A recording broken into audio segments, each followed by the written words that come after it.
Jam istirahat. Dengkul aku terasa sakit. Sepertinya memar deh. Apa aku perlu ke UKS? Gumamnya pelan. Dengkulnya memang memar. Pasalnya tadi, sebelum ia duduk di sebelah cowok tersebut, salah satu murid mengeluarkan kakinya, hingga Adiba pun tersandung dan tersungkur. Namun kejadian itu tidak membuat Adiba marah. Ia malah tersenyum manis, walaupun ia harus menahan rasa malu dan sakit di kakinya. Alhasil membuat semua murid yang lainnya jadi bertanya-tanya dengan respon Adiba tersebut. Kalau mau ke UKS ya tinggal pergi aja, gak usah berisik. Gue lagi tidur, jangan ganggu tidur gue. Tiba-tiba suara cowok yang berada tepat di sebelahnya, alias teman sebangkunya itu mengagetkan Adiba. Tidur kok di sekolah? Protes Adiba. Apa kata lo? Sekali lagi lo ngomong, gue retakin rahang lo itu sampai hancur. Gertak cowok tersebut dengan posisinya yang tidak berubah, yaitu bertumpu pada kedua tangannya dan juga tas. Sombong amat sih dia, mentang-mentang cowok. Ya sudah deh, aku ke UKS aja, gumamnya di dalam hati. Mas, kalau boleh tahu UKS di mana ya? Aku nggak tahu soalnya, tanya Adiba. Mas kepala endasmu, sudahlah sana pergi, ganggu aja. Gertak cowok itu lagi. Apaan sih, garang amat jadi cowok. Padahal kan aku nanyanya baik-baik. Dianya malah kasar gitu. Ujarnya mengerucutkan bibirnya lucu. Terima kasih dok, sekarang kaki saya gak sakit lagi. Obat dari dokter memang manjur deh, hehehe. Ujar Adiba pada dokter yang bertugas di ruang UKS. Iya, sama-sama. Lain kali kalau jalan hati-hati ya. Kamu siswi baru di sini kan? Semangat belajarnya, ujar sang dokter dengan penuh lembut dan kasih sayang. Baik dok, siap laksanakan, jawab Adiba dengan senyum lebarnya. Masya Allah, sudah ganteng, baik, lembut lagi. Memang dokter idaman. Sekolah ini memang elit, gumam Adiba di dalam hatinya, sembari mengedarkan pandangannya ke seluruh ruang UKS. Oh iya, kini Adiba berada di ruang UKS untuk mengobati luka memar di dengkulnya. Awalnya Adiba tidak ingin ke ruang UKS. Menurutnya luka segitu tidak seberapa, tetapi lama-kelamaan rasa memar tersebut terlihat membiru, dan ia pun semakin kesusahan berjalan. Maka dari itu ia memutuskan untuk datang ke ruang UKS. Selama perjalanan menuju ruang UKS, Adiba sempat tersesat. Karena ini pertama kalinya ia menginjakan kakinya di sekolah ini. Selain sekolah tersebut luas dan besar, sekolah ini pun begitu banyak lorong-lorong yang sama sekali belum ia ketahui. Hai, kamu anak baru beasiswa itu ya? Tanya seorang laki-laki yang terlihat sangat kutu buku. Penampilannya sangat rapi mengenakan kacamata. Eits, tapi jangan salah dulu. Kutu buku ini berbeda dengan kutu buku yang lainnya. Pasalnya ia tidak membelah tengah rambutnya.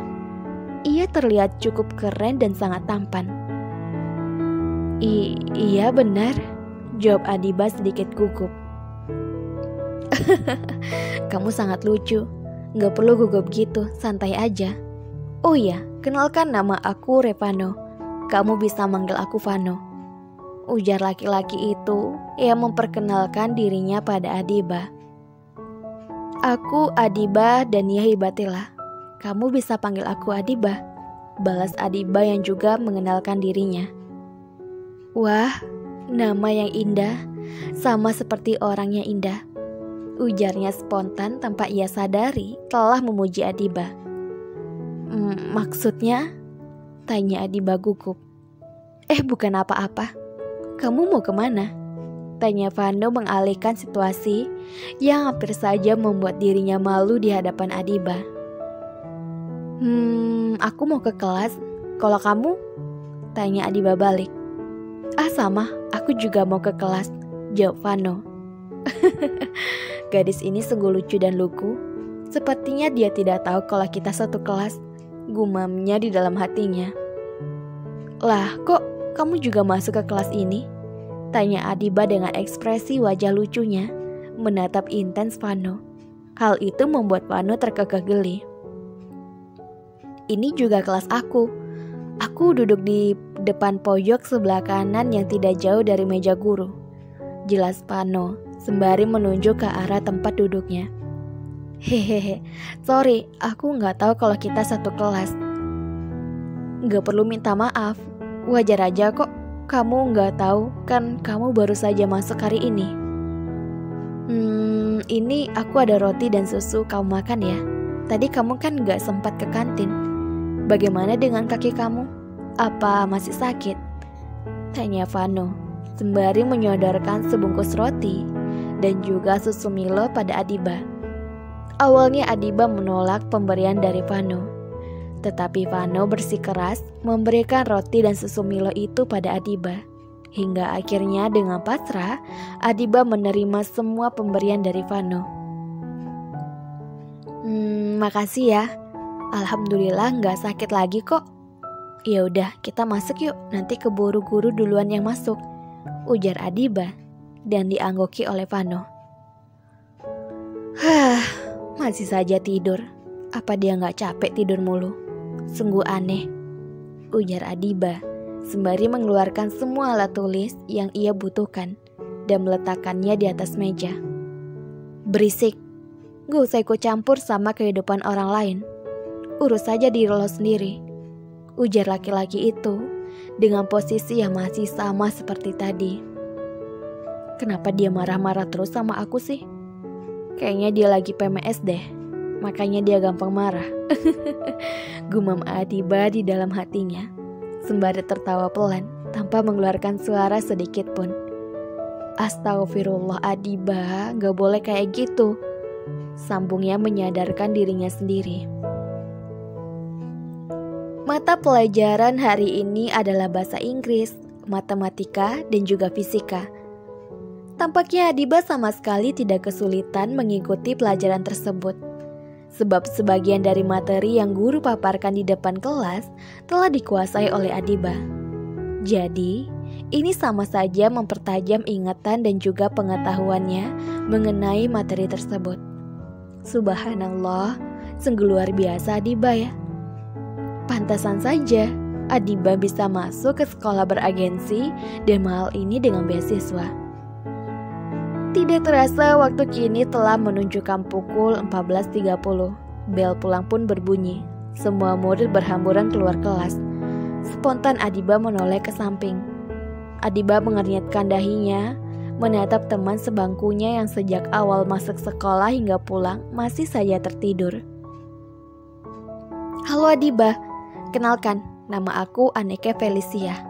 Felis adalah nama keseharianku, ujar seorang gadis, menyodorkan tangannya pada Adiba, sembari memperkenalkan dirinya. Adiba, saut Adiba sembari berjabat tangan. Aku Nesya Adriana Agatha. Kamu bisa panggil aku Nesya, ujar seorang gadis yang juga memperkenalkan dirinya pada Adiba. Adiba melakukan hal yang sama ia lakukan pada Felis. Hehehe, gak usah kaku gitu dong. Kita berdua gak akan menghina atau menyakiti kamu kok. Justru kita berdua ingin berteman baik sama kamu. Sudah itu aja, ujar Felis.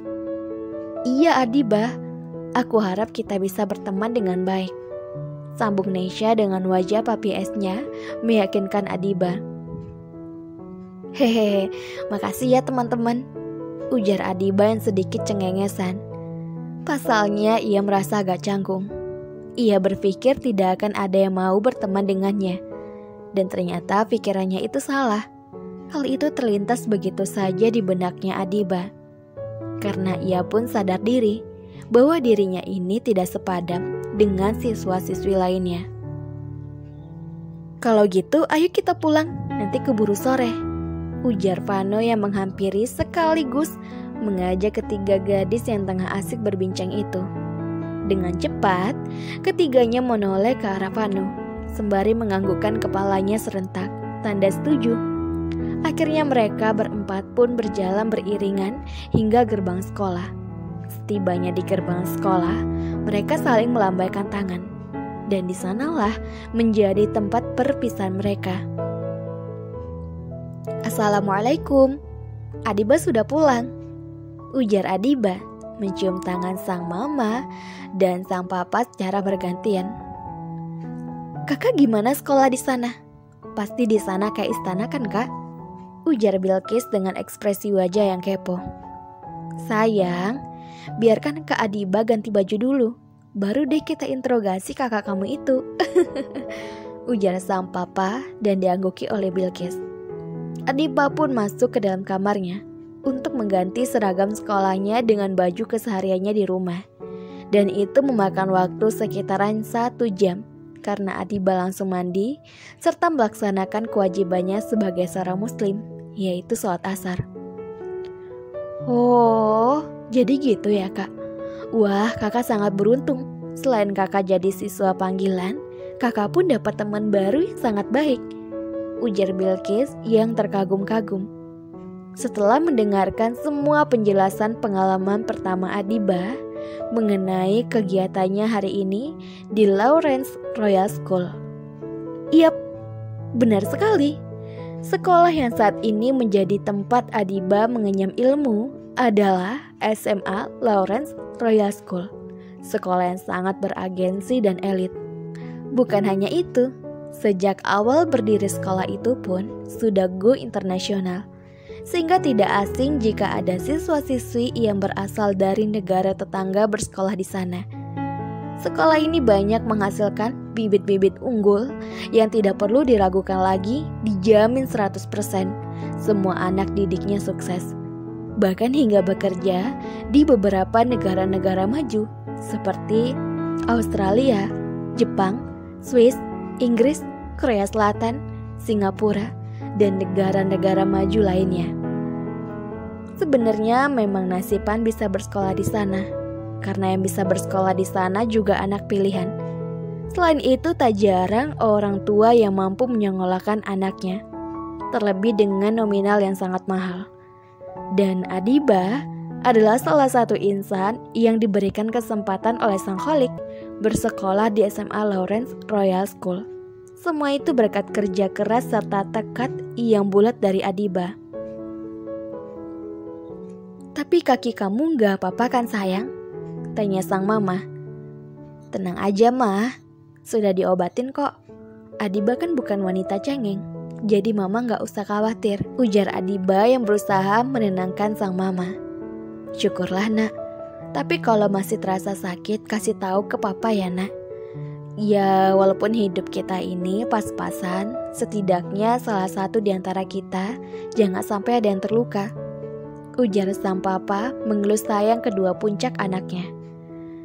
"Pah," protes keduanya, yaitu Adiba dan Bilqis serentak. Hal itu membuat sang mama dan papa tertawa. Akhirnya mereka berempat pun tertawa bersama. "Hah," dengus Adiba, melempar tubuhnya ke atas ranjangnya sembari memeluk sebuah buku. "Kok aku jadi kepikiran sama cowok itu ya? Kok bisa sih dia tidur di sekolah selama jam pelajaran? Habis itu gak ada satu guru pun yang berani menegurnya. Seharusnya kan dia sudah dihukum. Secara itu sekolah bukan sembarangan sekolah. Hah, sudahlah, buat apa aku coba aku mikirin dia. Lebih baik aku sekarang belajar dan ngerjain PR. Habis itu ngaji, baru deh aku tidur," ujarnya sembari meliukkan tubuhnya ke kanan dan ke kiri.